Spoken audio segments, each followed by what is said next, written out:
এখন হুম, দুইটা ব্লক তো হয়ে গেছে, যেটা বলছিলাম। হুম, তো আমেরিকা জানে যে অলরেডি ব্লক তো এখন অবভিয়াস, মানে হুম, আমেরিকান বাইরে আমেরিকার বিরুদ্ধে রাশিয়া, চায়না, ইরান, তুরস্ক এবং আপনার পাকিস্তান ব্লক হয়ে গেছে, এটা স্বাভাবিক ব্যাপার। তো সুতরাং এখানে ডোনাল্ড ট্রাম্পের কোনো প্রতিনিধি বেইজিং এ গিয়ে যে কোনো লাভ হবে না, এটা ডোনাল্ড ট্রাম্প ভালো জানে। উপরন্ত হুম, সাইলেন্টলি ইনসাল্টেড হবে, তো সেই জন্য যায়নি। আর সত্যিকার অর্থে ডোনাল্ড ট্রাম্প যেই আচরণগুলো করেছে, চীনের বিরুদ্ধেও যেই কথাগুলো বলেছে, কিছুদিন আগেও বলেছে যে হুম, চায়নাকে আমি মুহূর্তের মধ্যে ফিনিশ করে দিতে পারি, 24 ঘন্টার মধ্যে শেষ করে দিতে পারি। একজন আমেরিকান প্রেসিডেন্ট যদি এরকম বলে, চায়না তো এমন খাবি খাওয়া জাতি না, অনেক হুম, শক্তিশালী জাতি, বুঝছেন? তো সুতরাং তাদের এই কথাগুলো কানে আছে। তাই ডোনাল্ড ট্রাম্পের কেউ গেল কি না গেল, চায়না এটাতে কোনো কনসার্ন ফিল করে না। তো চায়না ইজ হুম, হ্যাপি।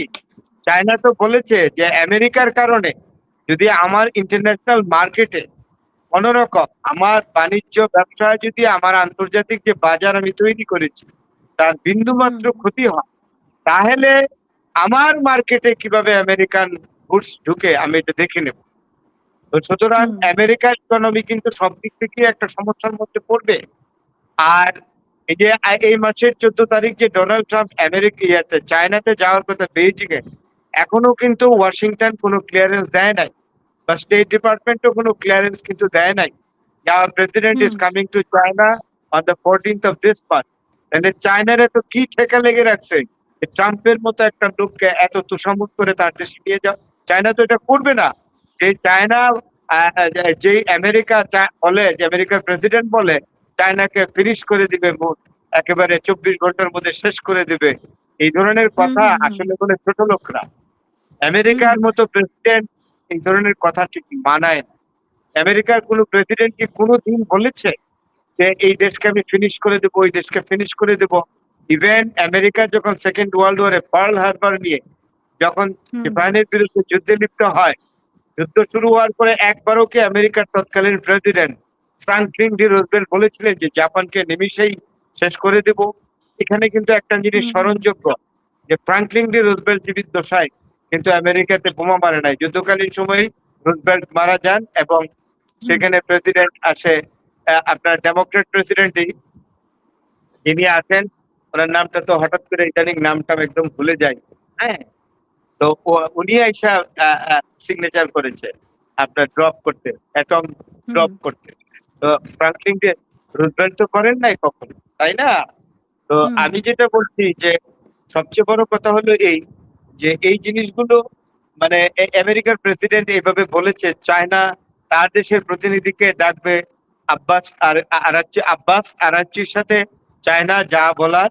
ও মনে হয়েছে, যখন জাপানে যখন বোমা ড্রপ করে তখন আমেরিকার প্রেসিডেন্ট হয়েছিল হ্যারি ট্রুম্যান, হুম, ফ্রাঙ্কলিন ডি রুজভেল্টের পরে। রুজভেল্ট থাকা অবস্থায় এটা ড্রপ করে না, এটা আমাদের মনে রাখতে হবে। তো হুম, তো সুতরাং এই জিনিসটা এই চায়নার তো দায় থাকে নাই ডোনাল্ড ট্রাম্প 14 তারিখ গেল কি গেল না, গেলেই যে কোনো কিছু ফ্রুটফুল কোনো এগ্রিমেন্ট হবে, এই ব্যাপারে চায়নার কোনো আস্থা নাই।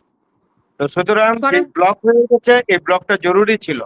শোনেন, আগে যখন হুম, বাইপোলার সিস্টেম ছিল, আমেরিকা এবং রাশিয়া যখন দুই পরাশক্তি ছিল, আমেরিকা তখন কিন্তু সারা পৃথিবীতে খবরদারি করতে পারে না।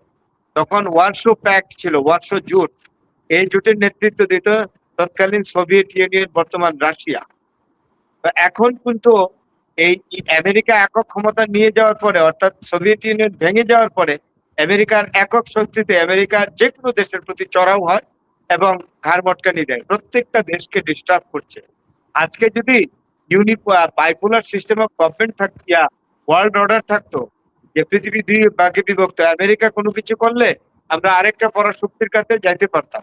এখন একক পরাশক্তি না হইলেও ব্লক হয়েছে, যে ব্লকের কথা আমি উল্লেখ করলাম, যে চায়না, রাশিয়া, ইরান এবং আপনার তুরস্ক, পাকিস্তান। এখন যদি কোনো দুর্বল দেশকে আমেরিকা আপনার অ্যাটাক করে বা কোন হুম, রকম সমস্যায় ফেলে চাপ সৃষ্টি করে, তাইলে কিন্তু ওই দুর্বল দেশটা এই ব্লকের সহযোগিতা নিতে পারবে। আনন্দের বিষয় হলো এই, যে এই 4টি দেশই কিন্তু যে নতুন ব্লক হলো, যে রাশিয়া ছাড়া বাকি দেশগুলো তুরস্ক এবং ইরান, আমেরিকা ও চায়না, এই 4টি দেশই কিন্তু এশিয়া, এবং হুম, রাশিয়া যদিও ইউরোপে, রাশিয়ার কিন্তু একটা এশিয়া এশিয়া গন্ধ আছে। কারণ এক সময় অনেকগুলো প্রজাতন্ত্র রাশিয়া কিন্তু হুম, এশিয়ান মুক্ত দেশ ছিল, যেমন উজবেকিস্তান, কাজাকিস্তান, তুর্কমেনিস্তান, এইগুলো আর কি। তো এইগুলো হুম, কিন্তু তখন এশিয়া। তা সুতরাং আমি যেটা বলবো যে নতুন ব্লক যে হয়েছে তার মেজরিটি কান্ট্রি 4টা দেশই হলো এশিয়ান ব্লকে। সুতরাং এই ব্লকটা শক্তিশালী হবে। আর সবচেয়ে বড় কথা, আমেরিকা যে সারা জীবন শক্তিশালী থাকবে এটার তো কোনো হুম, গ্যারান্টি নাই। আর ক্ষমতা, সম্পদ, দম্ভ, তারপরে আপনার শক্তি, এগুলা এক জাতির কাছে কি চিরকাল থাকে? এক সময় ব্রিটিশ সাম্রাজ্যে সূর্য অস্ত যেত না, এত কলোনি ছিল ব্রিটিশদের। আজকে তো হুম, একদম ঘরে গিয়ে বসেছে। ব্রিটিশকে এককভাবে কোনো দেশকে পদানত করার ক্ষমতা রাখে? আর পারবে কি? পারবে না। সুতরাং আমেরিকারও বোঝা উচিত, আমেরিকা কিন্তু যুদ্ধটা পরিচালনা করছে আরেকটা ভূমির উপর নির্ভর করে, যেমন মধ্যপ্রাচ্যের দেশগুলোর উপর, বিশেষ করে গালফ কান্ট্রিজ গুলোর উপরে, পারস্য উপসাগরের উপর নির্ভর করে। পারস্য উপসাগরে আমেরিকার আর পারস্য উপসাগরের দূরত্ব হলো 8,000 কিলোমিটার। আপনি বুঝতেই পারেন 8,000 মাইল বা কিলোমিটার যাই বলেন না কেন, এত দূর থেকে একটা জিওগ্রাফিরও তো একটা ইন্টিগ্রেটেড জিওগ্রাফির একটা ইম্পর্টেন্স থাকে। প্রতিবেশী রাষ্ট্র হুম, যেভাবে আঘাত করতে পারবে, আপনি 8,000 9,000 কিলোমিটার দূরত্ব থেকে পার হয়ে এসে আপনি মাঝখানে স্টেশন, মিলিটারি আর নেভাল স্টেশন করে আপনি কতটাই পারবেন একটা দেশকে? এটা কি ইরাক পেয়েছেন? লিবিয়া ফরহাদ ভাই, পেয়েছেন?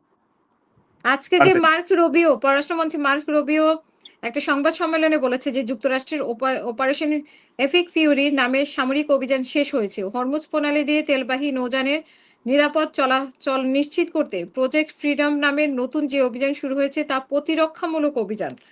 এই বলে উনি সংবাদ সম্মেলন করেছেন। যদিও ফাইন। ইরানের এই বিরুদ্ধে এই এই যে হুম, শোনেন, পিট হেগসেট বলেন, মার্কো রবিও বলেন, আরেকটা হুম, আহ, আরেকটা যে কুশনার, আর তার সাথে আরেকটা আছে কুশনার, উইটকফ। হ্যাঁ, কুশনার, উডকপ, উইটকফ, সবগুলার হুম, রাজনীতি ক্যারিয়ার শেষ হয়ে গেছে।